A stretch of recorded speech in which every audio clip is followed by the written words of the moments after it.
날 꿈속을 헤매며 어느 바닷가 거닐 때 그 갈릴리 오신이 따르는 많은 무리를 보았네. 나 그때에 확실히 맹인이 눈을 뜨는 것 보았네.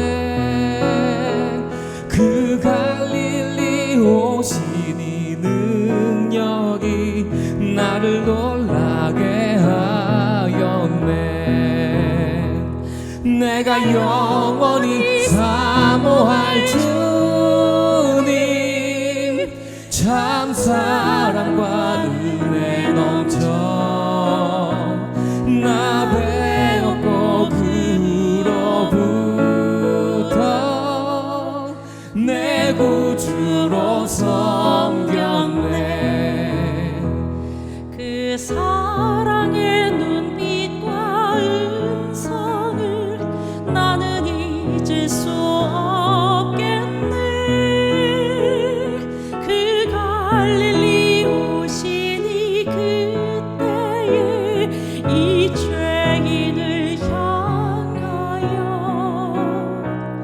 못 자국난 그 손과 옆구리 보이시면서 하신 말, 내 죄은 죄사했다 하시네. 나의 죄짐이 풀렸네. 내가 영원히 사모할 주님, 참 사랑과 은혜 넘쳐 나 배웠고 그로부터 내 구주로 섬겼네. 그 사나운 바다를 향하여 잔잔하라고며 했네. 그 파도가 주 말씀 따라서 아주 잔잔케 되었네. 그 잔잔한 파도의 영원함 나의 마음속에 남아서 그 갈릴리 오시니 의지할 참된 믿음이 되었네. 내가 영원히 사모할 주님, 참 사랑과 은혜 넘쳐 나 배웠고 그로부터 내 구주로 섬겼네.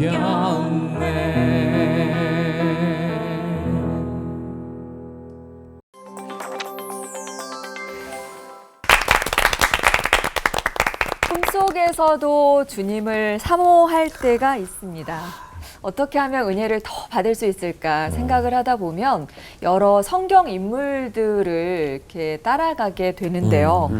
올포원에서 만나고 있는 성경 인물 시리즈도 어느새 22번째가 되었습니다. 와. 오늘의 주인공은 엘리사입니다. 엘리사? 엘리사요? 예. 엘리야도 아니고 엘리사? 예. 아니 스승 엘리야도 아직 안 다뤘는데? 근데 네. 스승님한테 가려서 그렇지 활약은 거의 어벤져스급이에요. 아, 예. 그렇죠. 예. 열왕기 곳곳에 이분만 나타나면 나타났다, 나타났다. 오, 기적이 펼쳐지니까. 근데 이분이 실은 이 소를 데리고 밥 갈던 분이라는데 누구랑 함께 하냐가 정말 맞아요. 이렇게나 중요한 것 같습니다. 맞아요. 그래서 올포원 두 번째 출연해주신 우리 김정은 형님이시라면 혹시 연기를 다 그만두고 오라고 하면은 가실 수 있는지. 진짜로 강력한 질문인 것 같긴 해요. 아, 진짜로 솔직하게. 네. 진짜로 솔직히 고민은 엄청 할 것 같긴 한데요. 뭐 결국에는 하나님 뜻대로 순종하지 않겠나 싶지만 제 힘으로는 할 수 없을 것 같고 그 순종할 수 있는 마음을 주시는 것도 하나님이니까 결국엔 하나님 뜻대로 되지 않을까 싶습니다. 아멘. 신학대 뭔가 가시는 이렇게 거예요, 이제? 정답에. 나중에 여기로 네. 네. 저는 누구보다 이 엘리사가 부러운 게요. 예, 밥 깔고 있어도 불러주시고 또 아이들이 대머리라고 내 약점을 놀리어도 그런 상태라도 불러주시고 이 하나님께서 엘리야랑 이름이 비슷하다고 해서 엘리사를 부르신 건 아니잖아요. 맞아요. 왜 부르셨을까요? 그러게요. 왜 부르셨을까요? 그 시대에 아마 꼭 필요하셨던 것 같아요. 오늘 우리도 이 시대에 보면 교회가 세상의 힘에 아부하는 모습도 보이고 또 너무나 시류에 따라서 흘러가는 그런 아쉬운 모습을 보이는데 엘리사 선지자에게는 그런 면이 전혀 없거든요. 정말 시대를 역류하는 시대를 꾸짖고 깨우는 그런 사역을 했는데 그 시대에 그런 인물이 꼭 필요하니까 하나님께서 불러 세우셨다. 글쎄요, 하나님 마음인지 모르겠습니다. 네, 엘리사가 사실은 뭐 갑자기 나타난 것 같지만 또 밭을 갈면서도 또 이제 대머리가 되도록 이렇게 고민을 하면서 아마 남모르는 가운데 많은 준비를 하나님이 시키신 겁니다. 그러다 때가 되니까 나타나서 또 하나님의 목사님 말씀대로 그 시대에 필요한 사역을 잘 감당한 거죠. 그래서 오늘 이 방송이 지금도 보이지 않는 데서 자기 자신의 일을 하면서 잘 준비하고 계신 또 수많은 엘리사 같은 분들에게 큰 위로가 되는 방송이 됐으면 좋겠습니다. 네. 이따가 좀 설교에 나오겠습니다만 엘리야가 이제 지쳤어요. 그래서 그 사역을 누군가에게 맡겨야 되는데 그 엘리사가 그 사역을 맡게 되는데 조금 시대적인 기능이 조금 달랐던 것 같아요.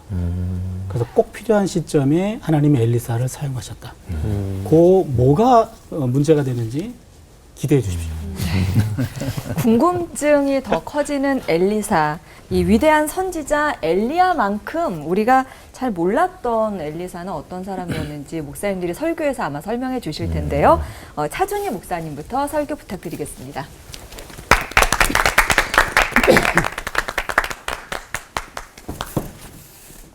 엘리사는 예언자로서 행한 일이 아주 많습니다. 잘 알려지지 않아서 그렇지 스승 엘리야보다 2배 이상 사역을 감당했어요. 여리고의 나쁜 수지를 고친 일도 있었고 과부의 그릇에 기름을 차게 한 일, 그리고 수렙 여인의 죽은 아들을 살린 일, 독이 든 죽을 해독한 일, 아람 장군 나아만의 나병을 고친 일, 수많은 이적이 있는데 엘리야보다 훨씬 더 많습니다. 엘리야가 이제 마지막에 승천하기 전에 엘리사와의 극적인 어떤 만남이 그려진 게 열왕기하 2장이에요. 그 열왕기하 2장에 보면 엘리야가 엘리사를 3번에 걸쳐 시험을 합니다. 그런데 엘리사는 3번의 시험을 통과합니다. 엘리야가 길갈에서 베델로, 베델에서 여리고로, 여리고에서 요단으로 움직일 때마다 엘리사에게 넌 여기 머물러라 라고 단호하게 얘기해요.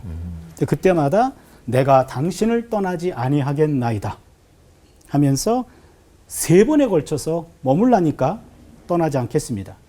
머물라니까 떠나지 않겠습니다. 한 번도 변화가 없이 시종일관 똑같은 고백을 합니다. 엘리사는 확고한 소명의식을 가졌었고 강한 선생의 후계자로서 책임감을 가졌던 것 같아요. 그래서 스승 엘리야를 향한 변함없는 충성된 모습을 보여주는 게 그 3번의 충성 고백이에요. 3번의 시험과 그 충성을 묘사하는 그 6절 본문에 열왕기하 2장 6절이죠. 거기 보면은 이전에 나오지 않은 표현이 하나 언급이 돼요. 2 사람이 함께 갔더라 이런 표현이 나오거든요. 그런데 그 이전에 엘리야가 엘리사에게 기름을 부으라는 그런 명령을 호렙산에서 들었어요. 하나님한테. 그게 열왕기상 19장에 나와요. 그런데 엘리야가 엘리사를 봤을 때 기름 붓지 않았습니다. 그냥 겉옷을 던져주었고 그리고 그냥 너 예언자로 하나님이 불렀대 라는 그 정도 뉘앙스예요. 그랬는데 그 이야기를 듣고 엘리사는 가족과 재산을 모두 포기하고 엘리야의 뒤를 따릅니다. 그리고 수종 들었더라. 그렇게 해서 열왕기상 19장이 끝나요. 그리고 엘리사는 스승의 임종까지 충성된 태도로 끝까지 따라갑니다. 거기에서 아까 6절에 두 사람이 함께 길을 가더라. 드디어 엘리야가 엘리사에게 마음의 문을 열었어요. 그리고는 이제 엘리야가 자신의 마지막 임을 눈치를 채고 마음의 문을 열고 엘리사에게 너의 마지막 소원은 무엇이냐라고 물어요. 이때 엘리사가 유명한 말을 하죠. 당신의 성령이 하시는 역사가 갑절이나 내게 있게 하소서. 이 얘기입니다. 엘리사는 특별히 갑절의 성령을 구하고 있는 건데 이거는요. 스승의 영적 능력을 2배 달라는 것은 아니에요. 갑절의 영감은 장자가 부모의 소유에서 2 몫을 이렇게 상속받게 되는 신명기 율법에 근거한 내용입니다. 신명기 21장 17절을 보면 반드시 그 미움을 받는 자의 아들을 장자로 인정하여 자기의 소유에서 그에게는 2 몫을 줄 것이니 그는 자기의 기력의 시작이라 장자의 권리가 그에게 있음이니라. 무슨 말이냐면 아버지가 자녀가 2이 있었어요. 그럼 이제 나눠줘야 되는데 만약에 하나를 가지고 있다면 이걸 3수로 나눠요. 그래 놓고 장자한테 2를 주고 사자한테 하나를 주는 거예요. 그렇다면은 엘리사는 엘리야에게 선생의 능력을 2배를 요구한 것이 아니라 3분의 1을 요구한 거죠. 나를 수제자로, 장자로 삼아 주십시오. 합법적인 계승자로 이제 인정해 주십시오. 이렇게 된 겁니다. 그런데 엘리야가 보기에 이런 엘리사의 이런 간청은 쉬운 일은 아니었습니다. 그 왕하 2장 10절에 보니까 이것은 내 마음에 합하다고 해서 되는 것이 아니고 하나님의 마음에도 합해져야 돼. 그러면서 너가 마지막 시험 하나가 남겨져 있어. 내가 올라갈 때 그것을 네 육안으로 볼 수 있다면 너는 하나님으로부터 인정받은 거야. 그래서 엘리사가 하늘의 비전을 볼 수 있는 예언자가 되어야 하는 것. 요게 2번째 시험이었어요. 그리고 결국에 그것을 봤습니다. 그래서 하나님의 최종 승인이 떨어진 거죠. 그리고 엘리사가 승천하는 것을 보고 뭐라고 표현합니까? 내 아버지요, 내 아버지요, 이스라엘의 병거와 그 마병이요. 요 표현이 굉장한 존칭입니다. 이거는요, 지금 엘리야의 삶이 진정으로 이스라엘의 병거와 마병이었음을 하나님이 마지막으로 승인하는 거였어요. 그런데 엘리사도 맨 마지막에 똑같은 평가를 나중에 듣게 됩니다. 엘리사는 엘리야의 수종자로 시작했는데 결국에 엘리사도 엘리야가 얻었던 내 아버지요, 내 아버지요, 이스라엘의 병거와 그 마병이요 라고 하는 똑같은 존칭을 이스라엘 왕 요아스의 입을 통해 듣게 됩니다. 제자가 스승의 영예의 반열에 오르게 됩니다. 그런데 사실 엘리사가 엘리야보다 훨씬 더 많은 사역의 열매를 맺었어요. 청출어람이라는 말이 여기 적절합니다. 스승에게 3분의 2의 영감을 받아서 2배 이상의 열매를 맺은 겁니다. 엘리사의 생명력은 죽어도 식지 않았고 엘리사의 뼈가 죽은 자도 살리는 능력이 있었다라는 게 열왕기하 13장에 언급이 됩니다.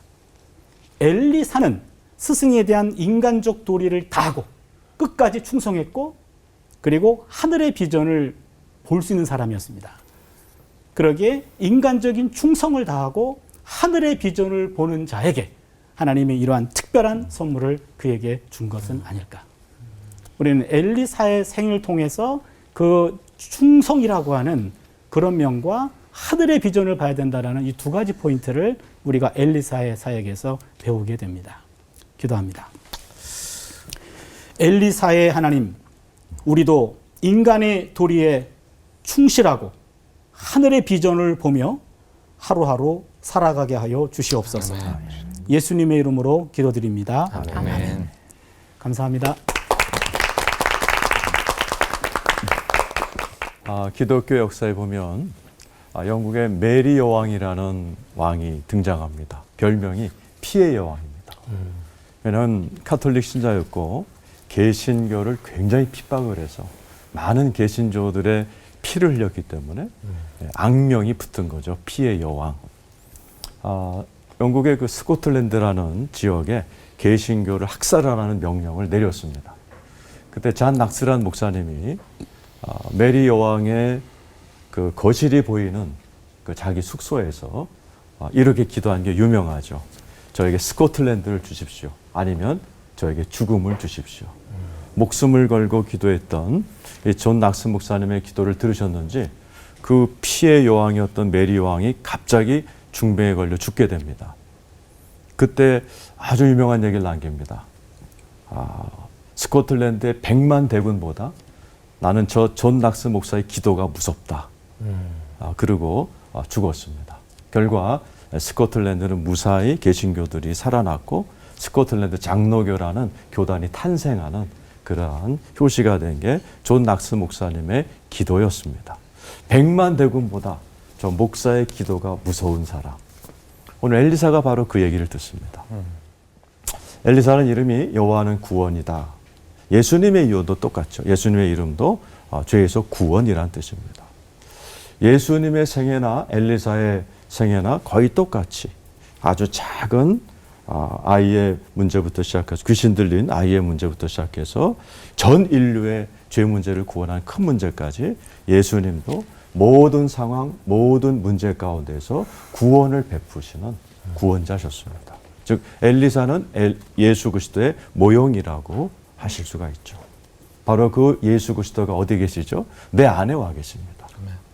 내 안에 모든 상황에서 모든 문제 가운데 구원을 너끈히 베푸실 수 있는 구원자 예수가 나와 함께 계셔서 여러분들의 모든 문제와 상황에서도 그 예수와 함께 당당하게 이 세상을 이겨나가기를 원하고 계십니다.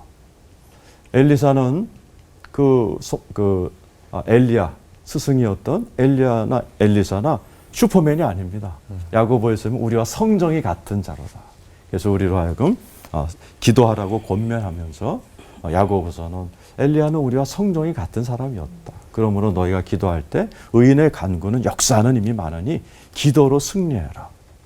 오늘 이 자리에 계신 또 우리 청취하시는 우리 시청자 여러분께서도 문제가 있을 때 당황하지 마시고 내 안에 계신 예수 그리스도 구원자 모든 문제 모든 상황에서 얼마든지 구원을 베푸실 수 있는 그 예수의 이름으로 내 영안을 열어 엘리사와 그 몸종이 보았던 천군 천사가 나를 호위하고 있다는 거 하나님께 보여달라고 기도하시고 또 이 적들로부터 이 나라를 구한 엘리사처럼 당당하게 여러분 청취자 가운데에서도 이렇게 영적 전쟁에 걸리신 분들이 계시다면 내 안에 계신 전쟁에 능하신 예수의 이름으로 기도하시면서 그분의 도우심으로 영적 전쟁에서 승리하도록 그렇게 기도하시면 어떤 상황, 어떤 문제 가운데서도 문제를 해결해 주시는 그 예수 그리스도의 놀라우신 구원의 역사가 저와 여러분들의 문제를 너끈하게 승리하게 하실 줄로 믿습니다. 기도하겠습니다. 하나님, 엘리사 그 이름이 말하듯이 여호와는 구원이시다를 전 생애를 통해서 보내준 우리는 엘리사처럼 우리도 어떤 상황, 어떤 문제 가운데 있다 할지라도 나와 같이 계신 구원자 예수 그리스도의 이름으로 기도함으로 예수 그리스도의 구원의 능력을 경험하시는 복된 우리 시청자분들 다 되게 하여 주시옵소서. 예수님의 이름으로 기도드리옵나이다. 아멘.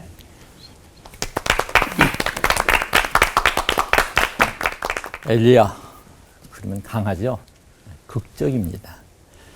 신약 성경에 엘리야 선지자가 20-30회 인용이 되고 있습니다. 그런데 엘리사의 존재감은 그렇게 눈에 띄지 않는 것 같아요. 앞서 차 목사님 말씀하신 대로 하신 일은 엄청 많습니다. 제가 꼽아보니까 그 기적의 역사가 20번 가까이 돼요.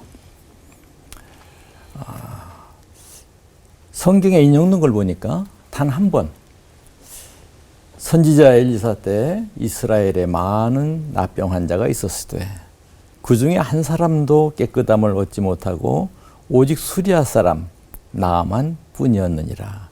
누가복음 4장 27절. 그렇습니다. 이 엘리야의 큰 그늘에 엘리사가 갇혀 있는 것 같습니다만 그 사역은 결코 엘리야 못지 않습니다.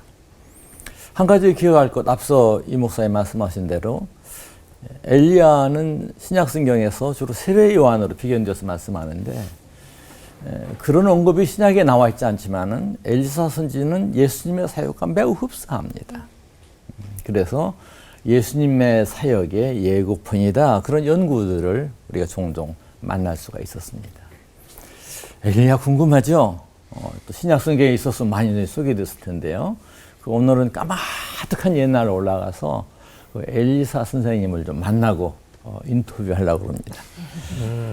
근데 정답은 아니에요. 그냥 고민하면서 접근해 보려는 그런 노력이죠. 그러니까 제가 뭐 배우 대사 하듯이 하지는 않을 거고요.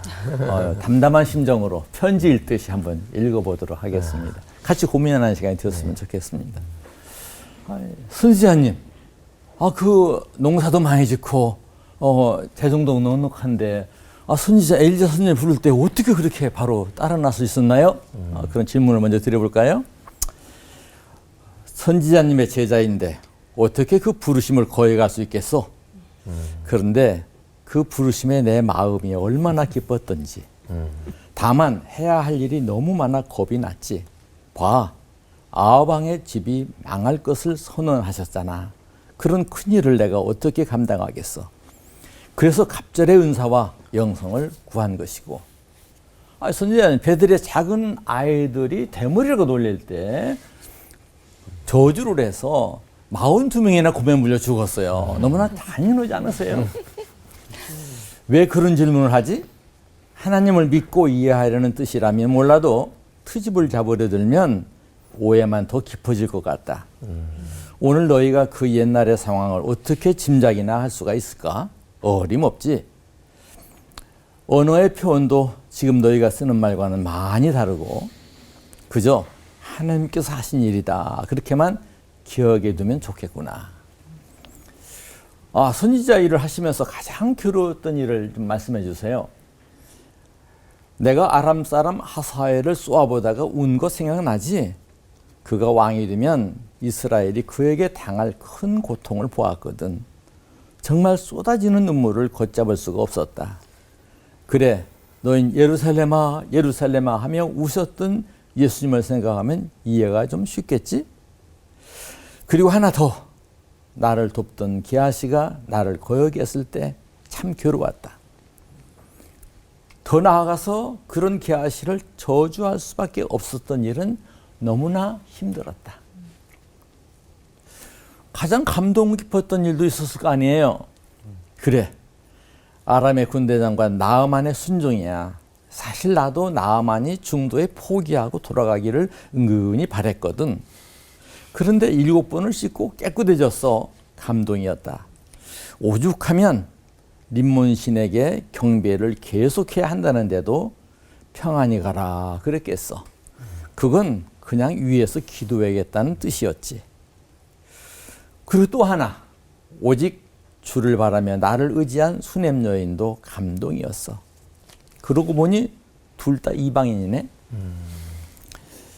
질문 하나만 더요. 돌아가신 후 선지자님의 뼈에 닿은 시신을 어떻게 살아나게 하셨나요? 그건 나도 모르지. 죽은 시체가 무슨 일을 하겠어? 여호와 하나님께서 내 뼈를 쓰신 거야. 참 너희는 사람으로 오신 예수님께서 죽으시고 부활하신 것을 믿잖아. 쉽게 이해할 수 있겠구나. 그런데 나도 하나 묻자. 그리고 엘리사 선지자님이 묻는 것 같았습니다. 엘리사 선지자님은 이스라엘을 넘어 그 시대 그 지역의 모든 왕을 다스리듯 꾸짖고 처방을 내렸던 그런 선지자였습니다. 자기의 고집을 세운 게 아니라 오직 하나님의 뜻을 찾는 것이었죠. 그래서 결코 시대에 아부하지 않았고요.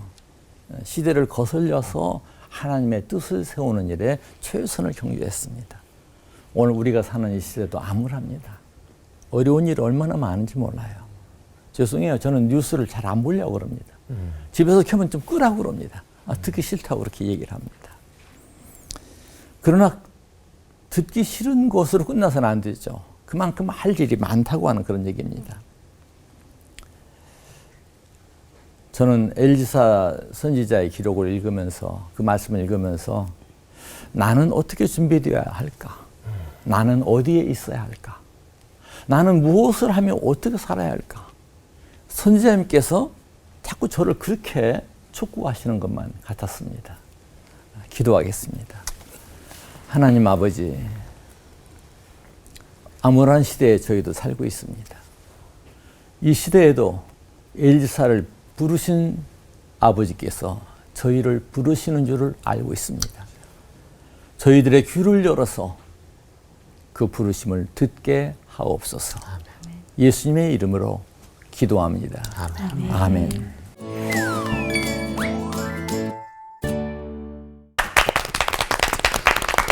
예수님이 부르실 때 열일 제쳐두고 따라 나섰던 12 제자처럼 스승 엘리야가 불렀을 때 따라 나섰던 엘리사여서 그랬을까요? 구한 것 이상을 받았고요. 사역도 2배 더 한 것 같아요. 근데 좀 궁금한 게 있어요.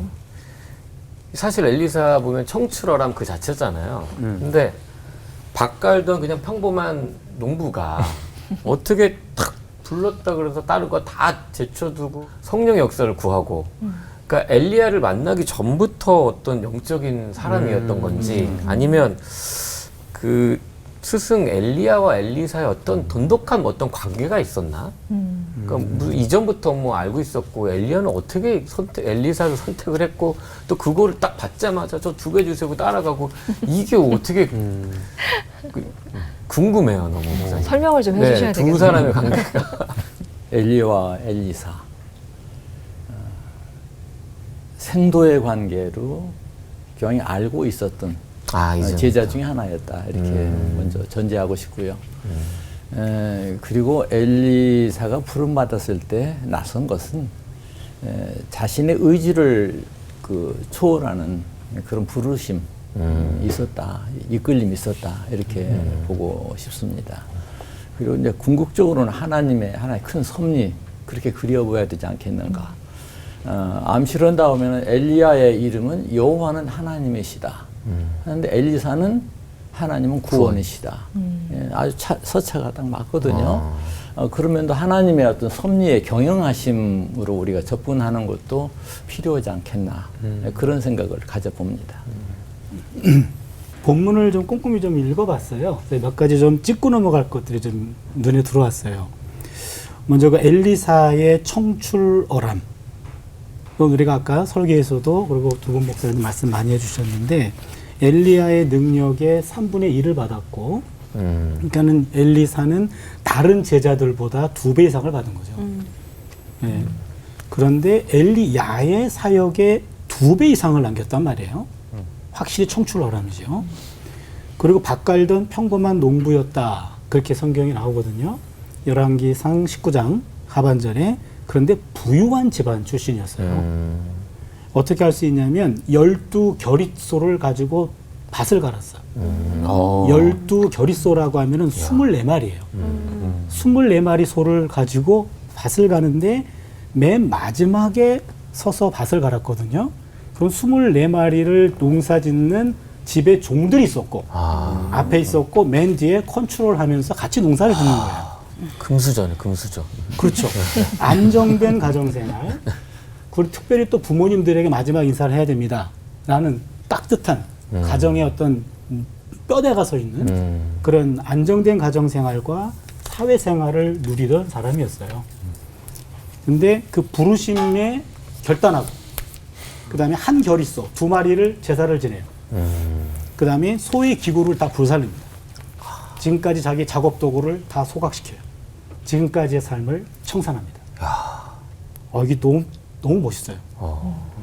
그런데 놀라운 거는 엘리야가 엘리사에게 기름을 붓지 않았어요.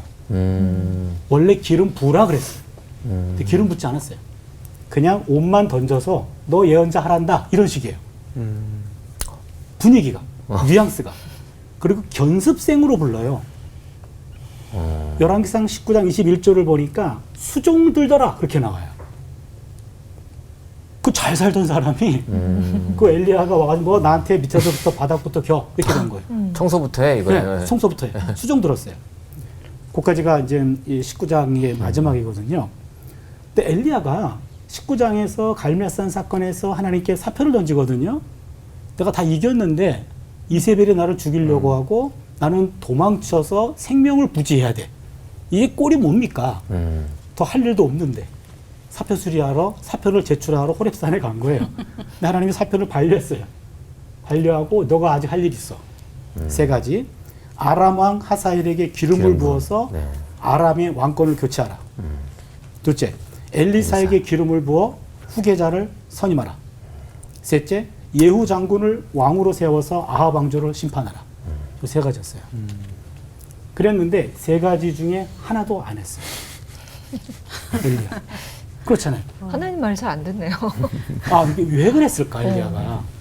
여기서 한 거는 엘리사에게 가서 옷 던지면서 너 보고 예언자란다, 야. 요거 하나예요. 뉘앙스가. 정식으로 사역 교체식도 하지 않았습니다. 그리고 이제는 엘리야가 죽음을 앞둔 게 열왕기하 2장이에요. 그 이후 마지막입니다.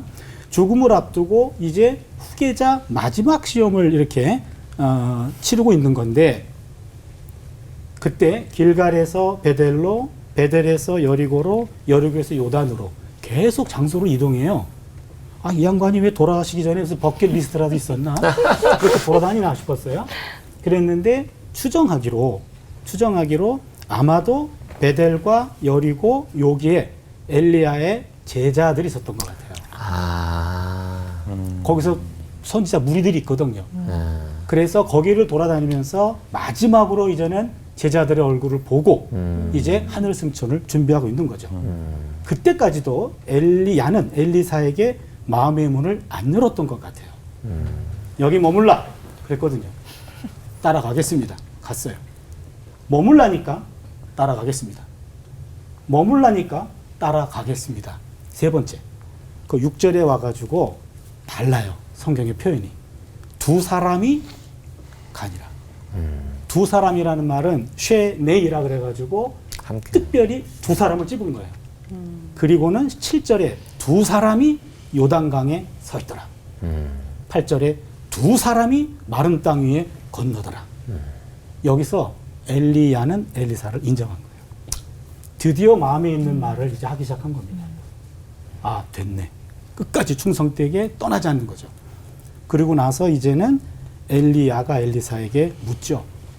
내가 내게 어떻게 할지를 구하라. 이때요. 지금까지는 엘리야는 엘리사가 자기의 그냥 예속된 제자 중에 하나였어. 여기서는 신뢰할 만한 파트너가 됩니다. 이제 곧 나의 마지막인데 너가 진정 원하는 것이 무엇이냐. 일종의 브로맨스가 생성이 된 거죠. 남자 사이의 깊은 유대감과 우정의 형성이 돼서 너의 마지막 소원이 뭐니? 그때 갑절의 영감을 했던 거고 여전히 예언자의 직을 끝까지 감수하겠다는 거예요. 그 당시 예언자 직이라고 하는 거는 그렇게 좋은 일이 아니었거든요. 그 다음에 수많은 제자 중에서 내가 당신의 뜻을 이웃을 세 가지 뜻이 있었잖아요. 하나도 안 했잖아요. 이것을 제가 감당하겠습니다. 이 얘기예요. 제가 십자가를 지겠습니다. 그래서 남은 좋다. 그런데 이거는 우리만 가지고 안 되고 하나님이 점을 찍어야 돼. 내가 승천하는 순간 눈 크게 뜨고 그걸 봐라. 하늘의 비전을 봐라. 하나님이 허락하셔야 돼. 그때 봤어요. 그래서 하늘의 비전도 보게 됩니다. 그렇다면은 저는 그런 생각합니다. 엘리야가 왜 그랬을까? 엘리야는 19장에서 피크입니다. 갈멜산 사건에서 피크. 그 다음에 승리했어요. 그러나 그때 우울증과 탈진으로 사표 쓰러 갔는데 사표를 반려만 받았지 아직 온전히 치료가 되지 않은 것 같아요. 그 선생의 상처를 엘리사는 알고 있었던 것 같아요. 수종 들은 사람이 혼자 있기 때문에. 그러면서 끊임없이 선생에 대한 충성을 가지면서 자신의 온전한 그 계승을 내가 잇겠다. 스승의 상처까지 안고 채우겠다. 라고 하는 게 선생님의 영감을 2배를 제게 주십시오. 그 얘기는 선생의 능력의 2배가 아니라 선생의 그 상처와 선생님의 그 사명을 제가 잊겠습니다. 이거였어요. 그래서 저는 이 엘리야가 그럼에도 불구하고 하나님 마지막에 너는 이스라엘의 마병과 병거다 라고 인정해 주셨고 그 남은 사역을 엘리사에게 넘기셨어요. 그래서 저는 엘리사가 굉장히 훌륭한 인물이었구나 그런 생각이 좀 드는 거죠. 그 두 사람 간의 그런 브로맨스가 느껴집니다. 여기까지. 정말 한 편의 영화 스토리를 담은 것 같은 그런 느낌이 드는데요. 근데 가장 어려운 걸 구했지만 또 가장 필요했던 영적 능력으로 여러 사람을 살리고 또 나라도 살린 평범 속의 비범한 선지자가 바로 엘리사였습니다. 행적 곳곳에 숨어있는 그 비범함들을 좀 더 질문을 드려볼까 하는데 이게 브로맨스 두 분 준비되셨죠? 네, 그래서 엘리야와 엘리사처럼 준비했습니다. 네. 파도 기적의 파도가 넘실대는 엘리사의 남다른 일생을 엿보기 위해 드리는 질문 타임. 두 사람 중에 먼저 한 사람인 제가 질문을 드려보도록 하겠습니다. 엘리사의 기적들을 보면서 이분은 참 누구처럼 따뜻하다는 생각을 하게 됐어요. 먹을 것 떨어진 과부 먹고 살 길 열어주죠. 이방 사람 나아만 장군의 한센병 고쳐주죠. 하이라이트는 하사엘의 죄를 보고 우는 모습까지. 어쩜 이렇게 예수님 같은 분이 구약 시대에도 있었을까. 그래서 임종수 목사님께 근데 하사엘이 결국 이스라엘을 괴롭힐 걸 알았으면 이 왕 되는 걸 처음부터 막았으면 되는데 이거를 왜 그냥 놔뒀을까요, 목사님? 그 하사엘이 이스라엘을 괴롭힐 것을 알면서도 왜 이 하사엘이 왕이 되는 것을 협력했느냐? 뭐 기름을 실제 붓지는 않았어요. 협력했느냐? 첫째, 이 엘리사는 철저하게 하나님 일하는 사람이지 자기 고집대로 자기 하고자 하는 일 하는 사람이 아니라는 점을 먼저 염두에 두어야 될 것 같고요. 그리고 앞서 우리 차 목사님이 인용한 대로 열왕기상 19장에서도 이미 엘리야에 의해서 예언이 됐어요. 너는 가서 하사엘에게 아람 왕 하사엘을 기름 부어서 왕으로 세우고 하는 말씀 나왔어요. 또 그 엘리사가 하사엘을 그 쏘아봤다. 쏘아봤다는 것은 표현도 여러 가지로 이해할 수 있겠습니다만은 쏘아봤다는 그 장면에 이어지는 말씀 가운데서도 여호와께서 내가 왕이 될 것을 나로 하여금 알게 하셨다 그랬거든요. 그러니까 거역할 수 없는 하나님의 명령이에요. 그러면 왜 하나님께서는 그 하사엘을 왕에 세워서 이스라엘을 그렇게 괴롭혀야 됐느냐? 성경을 큰 눈으로 보신 분들은 그렇게 이해를 해요. 하나님께서 이스라엘의 범죄를 다스리기 위해서 하사엘을 매로 쓰신 것이다. 그러기 위해서 왕으로 세운 것이다. 그렇게 성경을 푸는 사람들은 이 얘기를 하고 있고 우리도 그렇게 아마 바라봐도 이해해도 되지 않겠나 그런 생각을 가져봅니다. 그리고 그 엘리사의 족적을 따라서 저희가 읽다 보면요. 이해를 해보려고 해도 이해가 되지 않는 그런 부분들을 만나게 되거든요. 차진우 목사님. 이 베델의 아이들이 42명이 있는데 곰에게 이렇게 찢겨서 죽어진 그 사건이지 않습니까? 근데 이거를 저주한 게 엘리사라고 하는데 저희가 상식적으로 뭐 애기들이 그냥 장난쳤다라고 생각할 수도 있는 건데 그렇죠. 그거를 주의 종인데 저주를 해서 그렇게 돼버렸다라는 게 이해가 잘 안 되거든요. 한번 설명을 한번 해주시면 좋겠어요. 대머리라고. 대머리라고? 그것 때문에. 대머리야 놀려가지고. 놀려가지고. 그러니까. 그거 나한테 놀리는 것 같은데. 그러니까 이건 찢어 죽여야죠. 나는 충분히 이해해요. 이해합니다. 그 본문이 사실은 난제 본문이에요. 아무리 그렇다 그래도 어떻게 42명을 찢어지죠. 그렇죠? 제가 그래서 본문을 좀 꼼꼼히 좀 원문을 뒤져봤어요. 먼저 작은 아이들이라 그랬잖아요. 나아르카톤이란 히브리어인데 요 나아르란 말이 연령대가 아주 애매해요. 갓난 아기부터 무장한 청년까지 장성한 종들까지 그렇게 나와서 연령대는 불가능합니다. 그런데 요 아이들이 조롱하다. 그들의 행동을 조롱하다라는 말로 표현했어요. 성경에. 그리고 대머리에 올라가라 라는 말을 반복했어요. 그렇죠? 이거는 의도성이 들어가 있는 거죠. 그래서 철없는 아이들의 장난으로 보이진 않아요. 이게 의식적이고 의도적이고 고의적으로 조롱하고 거부하는 행위였단 말이에요. 거부하는 행위. 그래서 곰에 찢겼어. 이것도요. 요 찢기다라고 하는 말도 제가 히브리 원어를 봤어요. 바카라는 단어인데 이거는 죽이다가 아니에요. 찢다지. 아. 예. 그러면은 찢어 죽였다가 아니라 찢었다로 끝나야 돼 일단. 아. 예, 그래도 조금 이상하죠, 그죠? 예, 동물에게 찢겼으면 죽은 거나 마찬가지입니다. 죽나. 네. 그렇죠. 근데 아무튼 죽었다는 표현은 아니에요. 그 단어는 다른 단어가 있어요. 그래서 치명상을 입은 것이지 죽은 것은 아니다. 뭐 그래도 아직 용서가 안 돼요, 지금요. 그죠? 네. 대머리라고 욕한 거에 대해서 그런 벌을 받은 게. 레위기 26장 22절에 보니까 이런 말이 나와요. 내가 들짐승을 너희 중에 보내리니 너희의 자녀들을 움키고 너희 가축을 멸하여 너희의 수효를 줄이리니 너희의 길들이 황폐하리라. 무슨 말이냐면 야생동물에게 공격받은 것은 하나님의 심판으로 가져갔어요.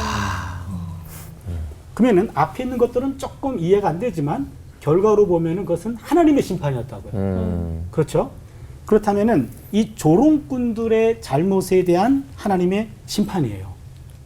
그러면 과연 대머리가 뭐길래 이게 하나님이 발끈하셔가지고 그런 심판을 하셨는가? 대머리, 실제 대머리일 수 있고요. 우리가 엘리사를 만나지 못했기 때문에 정확히는 모르잖아요. 실제 대머리일 수 있고, 두 번째는 그 당시 머리를 짧게 깎는 것이 예언자의 표시였어요. 적어도 둘 중에 하나입니다. 네. 그래서 대머리어라고 하는 것은 왕상 1장 8절에 보니까 엘리야는 털이 많았다고 나와요. 그게 원문이 털옷을 입었다라는 뜻도 되지만 털이 많았다는 뜻도 돼요. 그러면 엘리야와 엘리사가 너무 대조적이에요. 한쪽은 털이 많았고 한쪽은 너무 없었어. 없어서 실제로 없는 건지 아니면은 깎은 건지 아무튼 외형상으로는 없어요. 그 얘기가 뭐냐면 엘리사의 예언직을 인정하지 않는 거죠. 그렇게 해석을. 예, 인정하지 않는 거죠.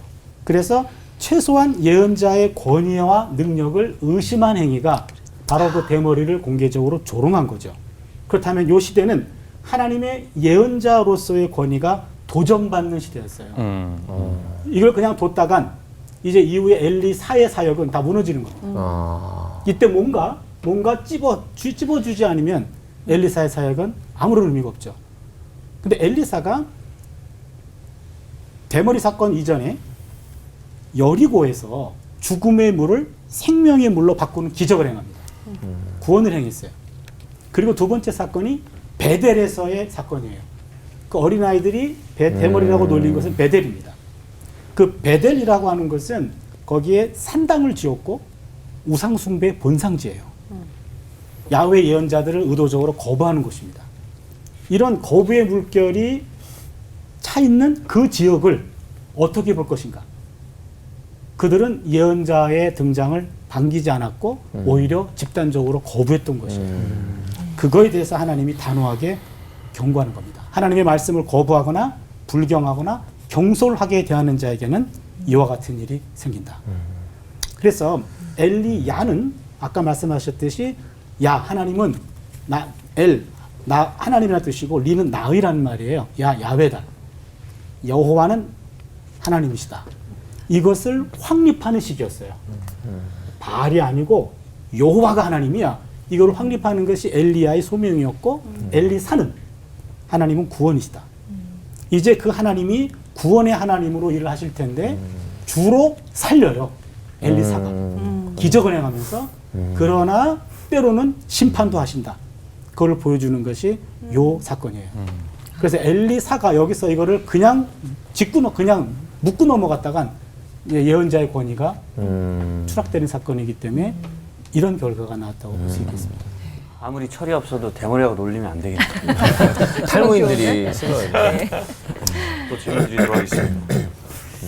그 스승의 그 제자라고 엘리야가 마지막에 멋지게 하늘로 가더니 엘리사도 또 그에 못지 않게 갔는데 죽을 병이 들었음에도 마지막까지 요아스 왕에게 활을 잡게 하고 기도하는 모습, 또 죽은 뼈까지도 기적을 일으키는 장면들을 보면서 정말 이게 예사롭지가 않거든요.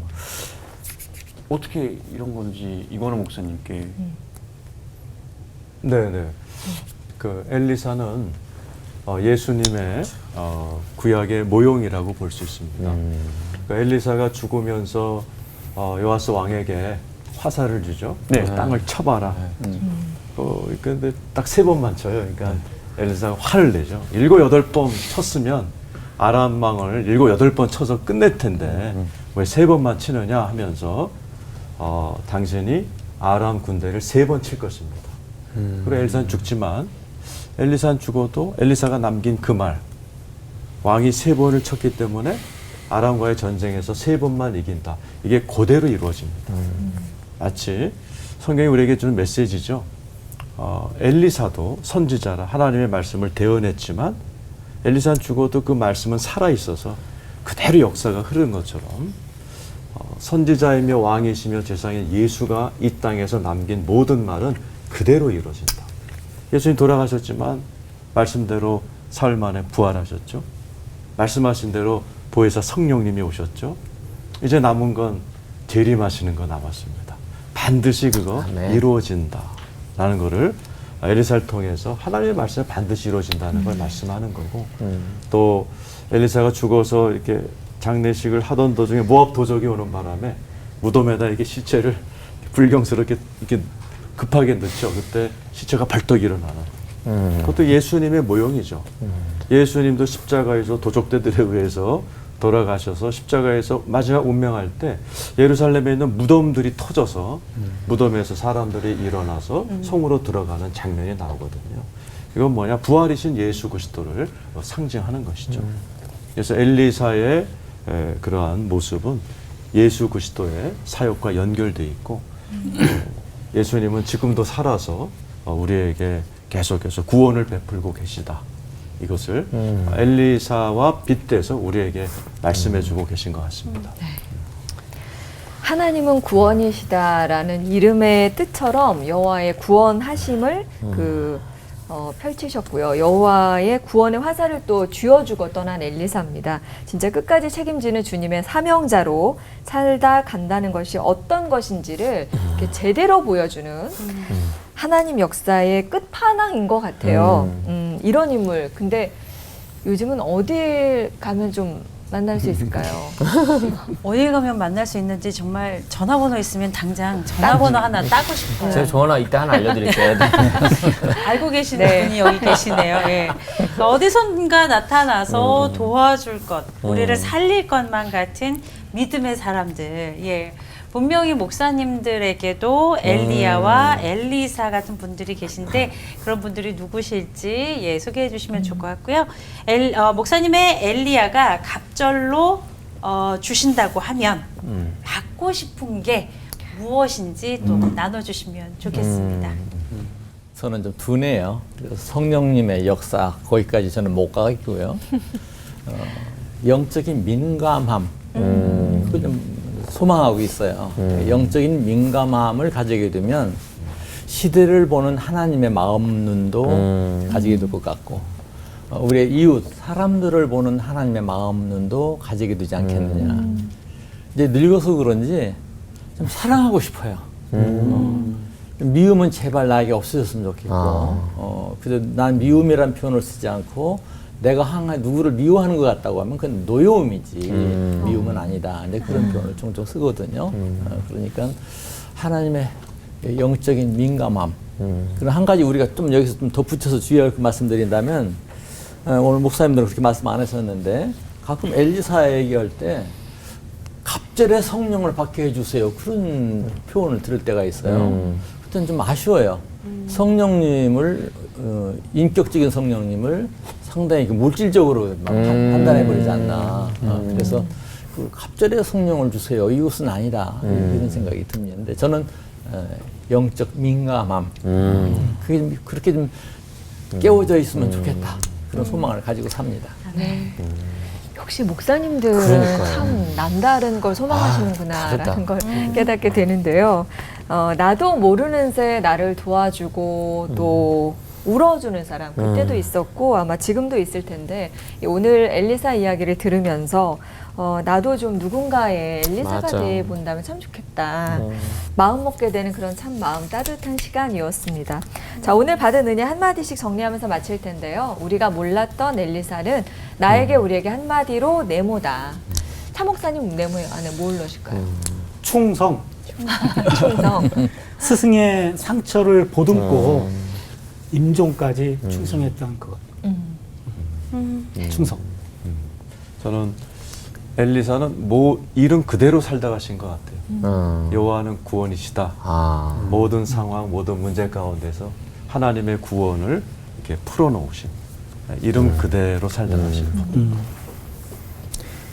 전 스파크, 사원의 눈을 뜨게 한 것처럼 오늘 또 저의 좀 눈을 좀 뜨게 하도록 엘리사 선지를 보면서도 어떤 이렇게 스파크를 받는 같은 그런 것을 생각을 했습니다. 네.